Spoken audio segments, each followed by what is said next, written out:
Hey everybody, what's going on? Maxx here with another Master Duel video for you. So today we're going to be once again covering Swordsoul Tenyi, this time for our Season 14 deck profile. We are still rocking the build that I was doing some tournament playtesting with last week, I believe it was. And this has been a build that I've been pretty satisfied with overall.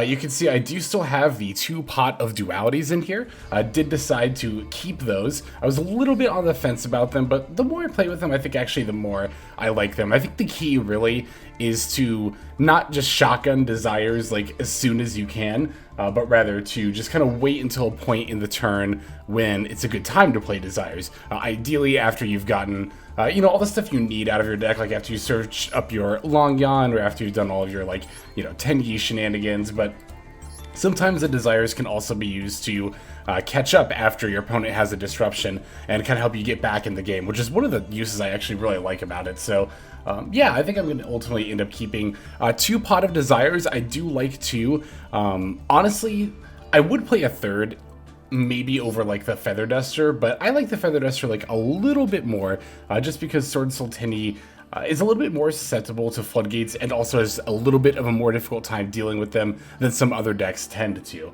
I mean, they do have the Swordsoul Blackout, but that is ultimately 1 card, and sometimes it's not always viable to search it because you'll often get stopped either before you can make Chi Shao, or they might have a skill drain, and then the Chi Shao is just negated. So, oops, sorry about that. So, yeah, overall, this build, I've been very satisfied with it. I think this is pretty much exactly where I would want my 40 cards for a Swordsoul deck to be. I'm very much like affirmed on that.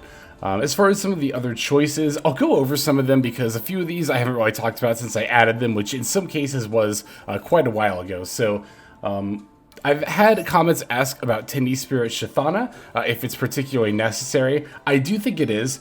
It's not really a card that you end up playing like from your hand super often, well, because you only have 1, but it's not one you typically want to play from your hand, nor is it a card you really want to search off Tenyi Spirirt Ashuna most of the time either. But that aside, Shthana does have a very important role, and that is to be used with the Heavenly Dragon Circle. For those who are unaware, if you, let's say you summon Swordsoul of Mo Ye and reveal your card, and then your opponent chains an Infinite Impermanence from their hand, if you have the Heavenly Dragon Circle, what you can do is actually you can use the Dragon Circle, tribute your Swordsoul of Mo Ye, and then search up Tenyi Spirirt Shthana. Now, the activation of Mo Ye's effect is still on the chain link. However, since Infinite Impermanence, and this is true of Effect Veiler as well, since Infinite Impermanence and Veiler need to target the monster while it's faced upon the field in order to negate it, the effect will actually fizzle because you have tributed Mo Ye off of the Heavenly Dragon Circle. So you still get your Swordsoul token, and then you can search up Shthana. Now you have a non-effect monster in play, the token, and then you can special Shthana, and then you can sync for level 8 into Chi Shao, allowing you to continue your play as normal. You'll miss out on the Mo Ye draw, of course, but your opponent's also lost a card from their hand in the disruption that they tried to use. So that is why Tenyi Spirirt Shthana is very important to have a single copy of it in the deck, just for that use with Heavenly Dragon Circle. And then as far as the 1 singular effect veiler with 2 infinite impermanence goes, I guess I've had some people ask, like, why not use just 3 imperm? That is mostly going to be for Crossout Designator. Crossout Designator, of course, we need to have the card in our deck to be able to call it, and there are enough decks that are playing Effect Veiler and Imperm that even though I only want a set of 3 cards when it comes to monster effect negation, I want that little bit of variety just so that I can use the Crossout Designator there. There is also other merit to having slight variety between Veilers and Imperms. I actually find that I pretty rarely do like 3 Imperm, 0 Veiler. It's usually, if I'm going to do 3, it's usually 2 Imperm, 1 Veiler. And the other reason for that is actually Maxx. So the idea is, if you Maxx your opponent, but you have cards in play, it's way better to draw Effect Veiler, obviously, than Imperm, because Imperm can't be used if you have cards in play.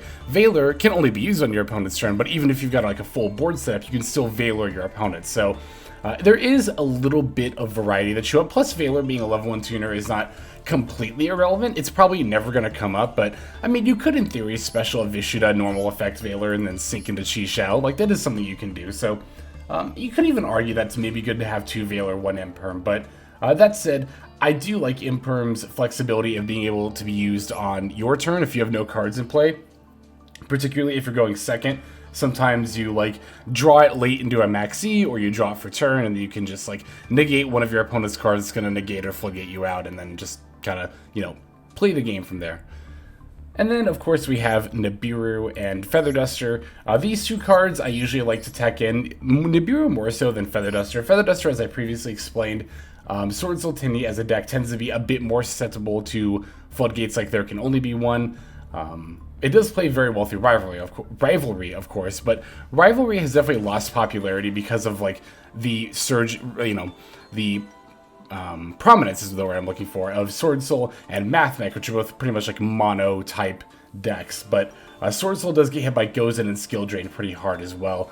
Definitely a little bit harder than some other decks. So I think it's a little bit more important to have Feather Duster in this deck than maybe some others. Nibiru, as I've mentioned many times, even when it wasn't like super great, I still like to have a copy because, you know, if your opponent's going off under a Maxx, you really need to have like an out to draw into. Like, I've played against people who have played Maxx on me, I play through it and they just scoop, and I go and look at their deck afterward, and sure enough they're not playing in a Nibiru, and it's like, well, yeah, you didn't have a way to win. Or you didn't have a way to stop me from winning, rather, with that Maxx. So I think that's important. And then, of course, in this format, with Maxx and Swordsoul being the top two decks, and both regularly summoning 5+ times in a turn, Nibiru is definitely a much-needed asset in this current meta. So that is just the current spiel about the deck here. Like I said, these 40 cards in particular, for the moment, I'm feeling pretty confident on. Now, I do say for the moment because at the time that I am recording this, which is on the 3rd, we have still not received any announcement about confirmation that sprites and tiers are in fact coming. Once we see, you know, new very prominent meta decks come into the scene, then we might have to rework, you know, the build. But, you know, for the time being, what we've got here, I think, is pretty great. And I think moving forward, this is pretty likely to be close to what Swordsoul Tenyi wants to be in the future as well. But, okay, that's enough talking about the deck. Let's go ahead and break the list down card by card and look at some gameplay. Playing 1 Effect Veiler, 2 Tenyi Spirit Adhara, 3 Maxx, 3 Ash Blossom and Joyous Spring, 1 Tenyi Spirit Shthana, 3 Swordsoul of Mo Ye, 2 Swordsoul of Taia, 2 Incredible Ecclesia, the Virtuous, 2 Swordsoul Strategist Longyuan, 2 Tenyi Spirit Vishuda, 3 Tenyi Spirit Ashuna, 1 Nibiru the Primal Being, 1 Archnemesis Protos, 1 Harpie's Feather Duster, 2 Pot of Desires, 3 Swordsoul Emergence, 2 Call by the Grave, 1 Crossout Exterminator, 2 Heavenly Dragon Circle, 2 Infinite Impermanence, and then 1 Swordsoul Blackout. That's going to do it for the main deck. For the extra deck, we've got 1 Yazi, Evil of the Zing, 2 Baxia, Brightness of the Zing, 1 Draco, Berserker of the Tenyi, 1 Adamancipator Risen Dragite, 2 Swordsoul Grandmaster Chi Shao, 1 Chao Fang, Phantom of the Zing, 1 Baronne de Fluer, 1 Swordsoul Supreme Sovereign Cheng Ying, 1 Swordsoul Sinister Sovereign Qi Xing Longyuan, 3 Monk of the Tenyi, and then finally 1 Shaman of the Tenyi. And that's going to round out the build. Now let's look at those games. And for our first duel, we're going to have a matchup against Sky Striker.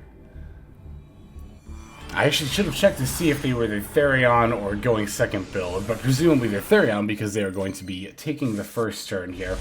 So we got an Ash Blossom, that's pretty good. You can't really ask for a whole lot more against Sky Striker. That's gonna, hey, and there we go, the engage. I was gonna say to stop their engage, which is very likely gonna be the crux of their plays. We also opened Ecclesia, Incredible Ecclesia, so that's really nice, of course, to have going second. And here's the thing, even though I negated 1 card and they passed, and that seems like, whew, like, wow, they didn't have, like, anything at all. Sky Striker is a deck that is notorious for playing a lot of disruption and hand traps, so I'm not necessarily thinking I'm, like, out of the park. Of course, obviously, this is very nice that they didn't do, like, anything on turn 1, but they're very easily still representing a lot of threats, even with just the cards in hand here. Now, I did top deck this call by, which is very, very nice, because I was gonna say, there's no way they don't have an Ash Blossom here, so don't mind me, I'm just like the luckiest player in the world over here, you know, just ripping the exact answer I need off the top of my deck. Although, to be fair, you know, I guess my opponent had a Ghost Spell. I was gonna say, I had the Call Bys and the Crossout, and even like a normal summonable monster like Mo Ye to be end out. But my opponent does actually have the Ghost Spell for the Call By there, so it's not going to be enough to save me. That does, however, take another card out of their hand, though, so that is something to be mindful of. Another thing I can do here, with ironically enough Shthana, which I just, you know, was saying in the profile didn't have too many uses except for a specific one. Here what I can do is I can special it and link it off for the Monk of the Tenyi, and that's actually going to be my third different attribute in the graveyard, so I can go ahead and slam this Protos. That's going to be nice because now my opponent can't special summon dark monsters, or would be the case if my opponent didn't Veil me, but that mostly is just to cut off Ray's special summon effect, which really wouldn't be relevant on my opponent's turn, but you know, it's not like I'm going to call Earth to blow up my own monster and stop what kinda, so... but more importantly, I like having Protos on board because of the Blackout here. Now, not only do I have a target for the Blackout, but Protos, as we remember, can actually not be destroyed by card effects, so of course it will not be destroyed by my own Blackout. So basically, even if my opponent even, begins to mount a board with the 2 cards they'll end up having in hand, I very easily have the means to stop it.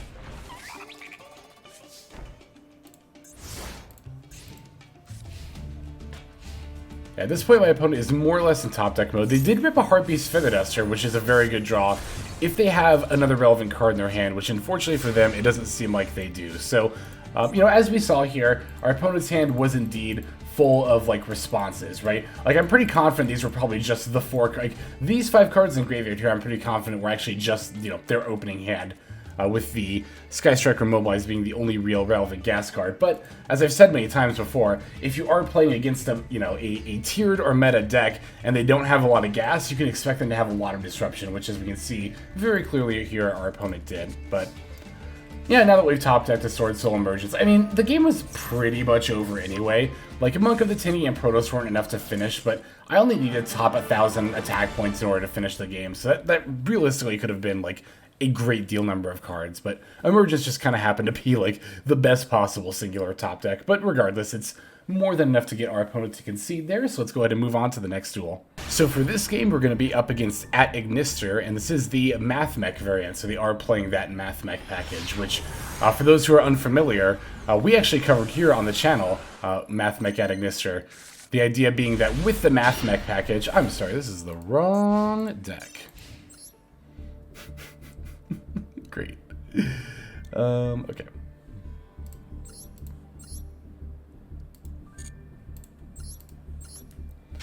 For our next duel here, we're going to be up against Branded Despia, which we covered 2 days ago, the time I think this video is going up. I need to stop trying to date my videos as I'm recording them, because they sometimes end up going out in a different order, but...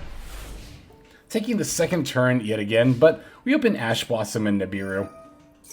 Nibiru, of course, not going to be super great against a branded deck, but what can you do? So, because they opened up with the, Fateful Adventure, and this is not, very common, to see Adventure in Branded Despia, especially these days. When Branded Despia first came out, you saw a lot more people, myself included, actually, cramming the Adventure package, and I think that was also... Was that before or after Water Enchantress went to 1? I'm trying to remember, actually. Regardless, nowadays, it's not common at all to see Adventure in Branded Despia, so when my opponent slams down a turn 1 Fateful Adventure, I felt pretty confident in Ash Blossoming the effect there.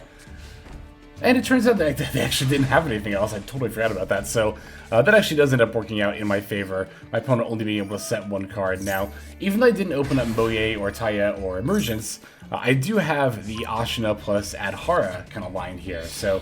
I'm still able to start off with Love Late Synchro, and I do even have the Longyuan in hand as well. The nice thing too is that you can actually, as we're doing here, check for back rows by using Adhara plus Ashuna, starting off with a line like that. It also doesn't use up your normal summon, so if I had a Taia instead of the Nibiru in my hand, all the better, because I could be doing, these special summon plays, forcing out responses from my opponent, and then, just being able to do my regular normal summon. But that's not the case for us.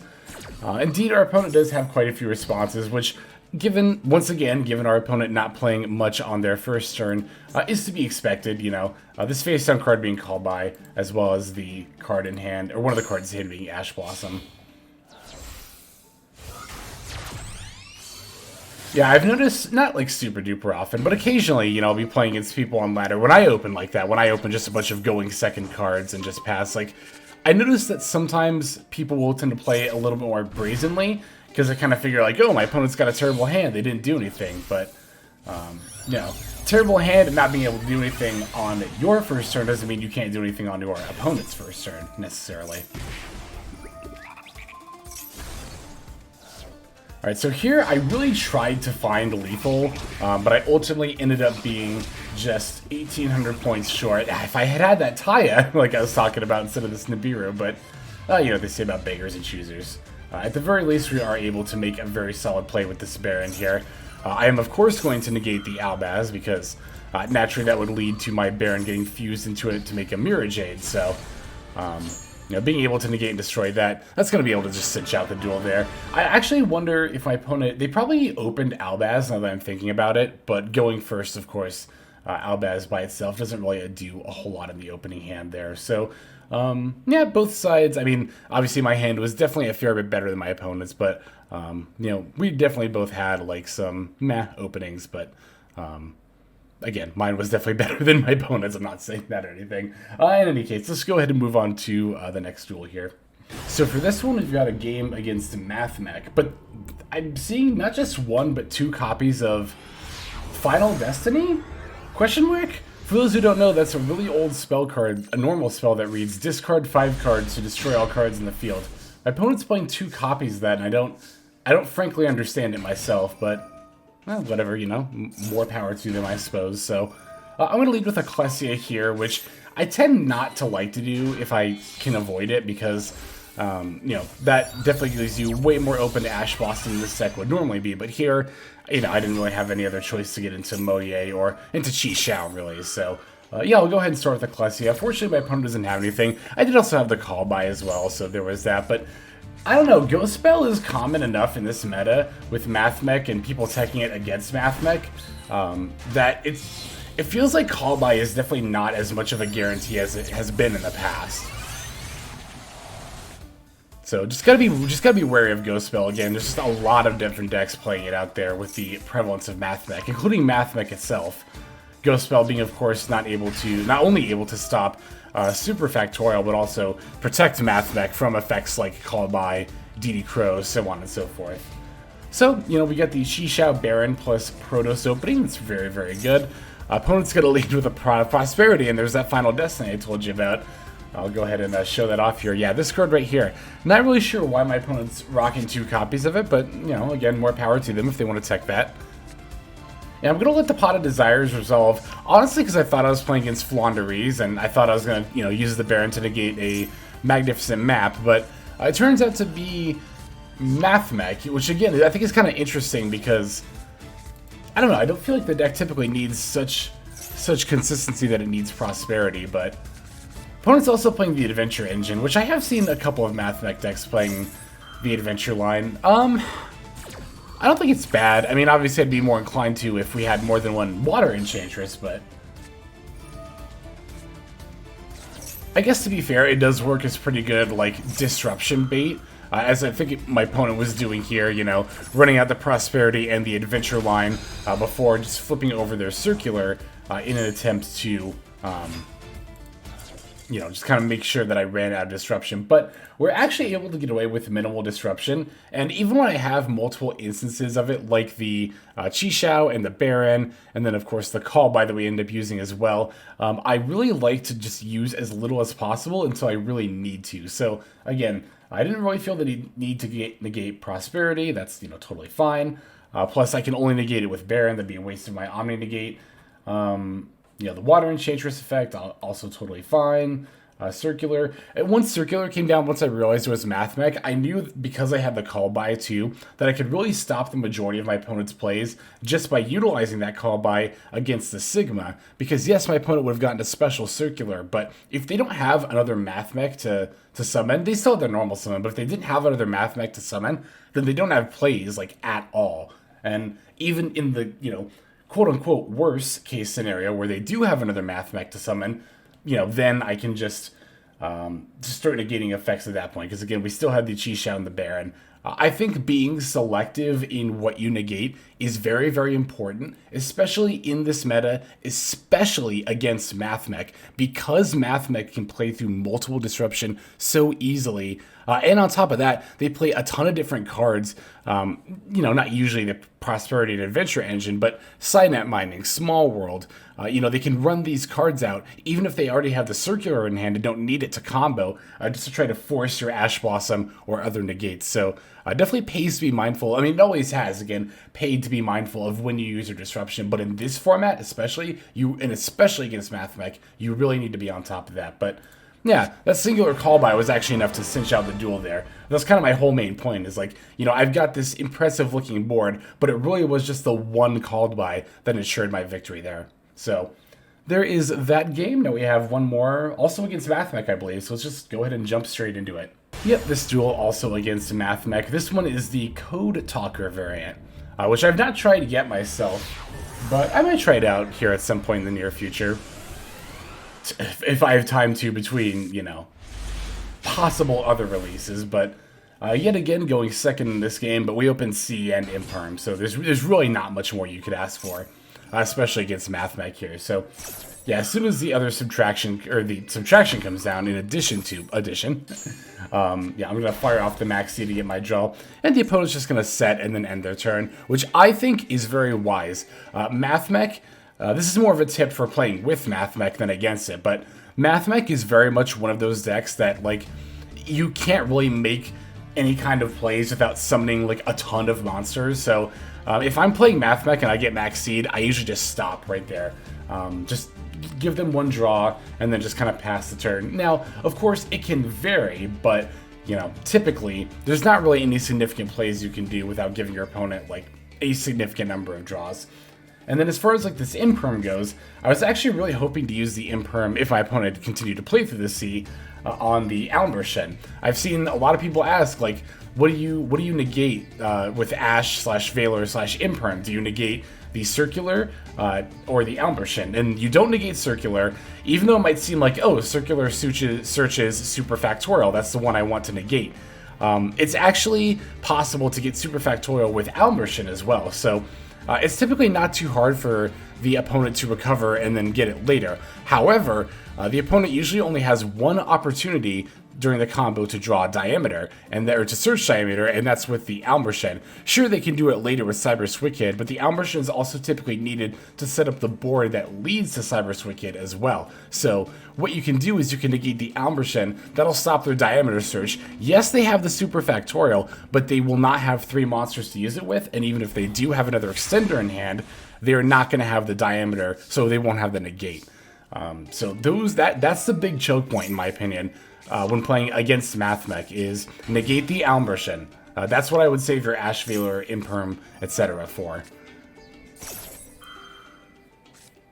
So in any case, yeah, we're able to use Maxx to kind of stop our opponent dead in their tracks. They are attempting to do the same to me, but you know, we are more lucky and open to call by the grave, so it's not going to be an issue playing through this turn for us here. Especially given that, you know, you see we've got the, like, even if this had been Imperm, we had the Heavenly Dragon Circle, and then we've got a live Longyuan available on hand as well, so.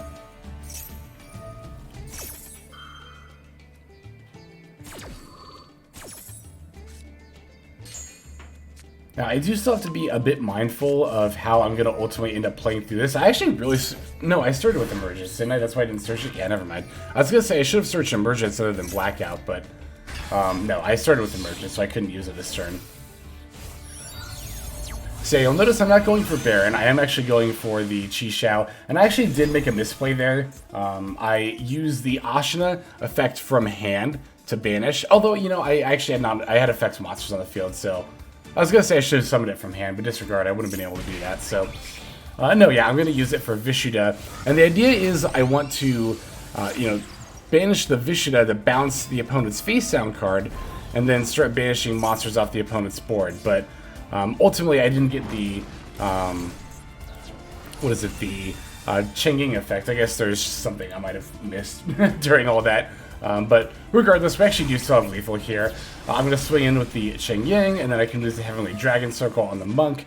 That'll let me get the Ashuna out of my deck, and then I can just swing in for lethal that way. So yeah, we had a couple of minor misplays there, but we were still able to find lethal thanks to the Heavenly Dragon Circle there. So even though it is primarily used to stop your Mo Ye from getting negated, there are, of course, plenty of other uses for the card as well. Alright, that is going to do it for these games. Now let's go ahead and move on to our outro. Alright everybody, thank you so much for watching all the way to the very end of the video like this. That means a whole lot to me. Not just personally, but it's also a great way of supporting the channel as well. If you're interested in supporting the channel in other means, you can of course feel free to comment and or subscribe right here on YouTube. I'm always looking to the comments section. You guys leave some pretty awesome feedback as far as like constructive criticism goes when it comes to deck building, gameplay, channel content, all that stuff. So feel free to leave your opinion down there. I will be sure to take a look at that there. And then subscribing is going to be the best way to get notifications of when these videos drop. That does happen every day, by the way, so if you're looking for daily Master Duel content, you've come to the right place. And there are more places where you can get some daily Master Duel content. If you check out the description below, follow the top link over to my Patreon page. There for just $5 a month, which is as much as you pay for a booster pack. You'll find a lot more value than a pack full of filler over there. We've got some previews for content upcoming here on the channel. We've got some exclusive games that are only posted over on Patreon over there. We've got some Q&As, and then you can also have your name featured in this lovely credit sequence where I thank all of the people who are helping contribute over there on Patreon. It's a huge support to the channel, and it really means a lot as well. So thank you everyone who is donating that is featured here on screen. And again, you know, it's not just a pure donation, you do get some more daily Master Duel content over there just for being a part of the Patreon. But I think that's about all the time that I have for today's video. Once again, I just want to thank you so very much for sticking all the way to the end of the video. Again, it just means a lot as I do put a decent amount of work into getting these videos out every single day. But that's about all the time that I've got for now. So without further ado, this is Maxx. I'm signing out, and I hope you have a fantastic day.